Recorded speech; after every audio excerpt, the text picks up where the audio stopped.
ساقیا میده که ما دردی کش میخانه ایم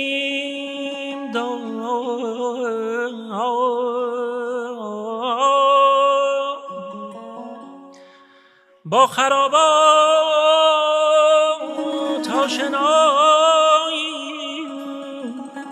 از خرد بیگانه ایم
خویشتن سوزیم و جان بر سر نهاده شموار هر کجا در محفلی شمعیست ما پروانه ایم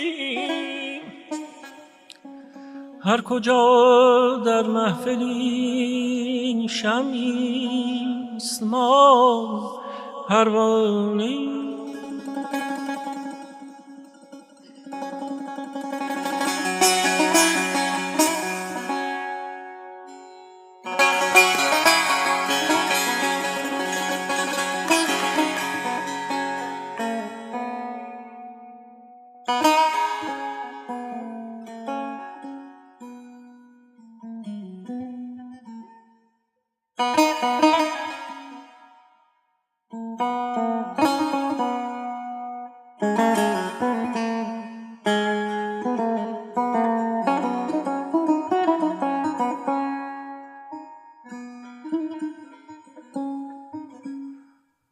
اهل دانش را در این گفتار با ما کار نیست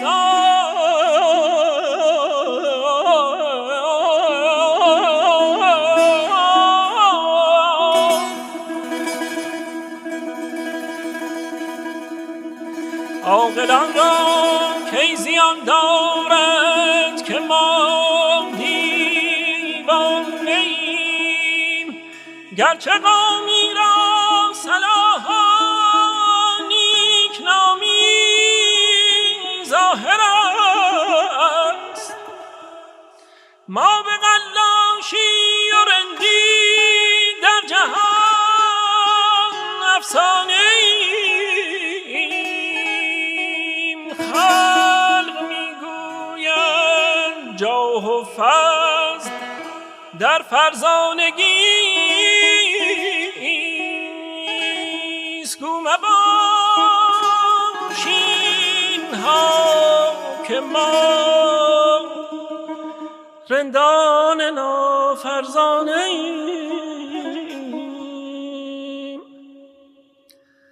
ای به توست ار چشم گوهربین نداری ورنه ما هر یک اندر بحر معنی گوهر یک دانه ای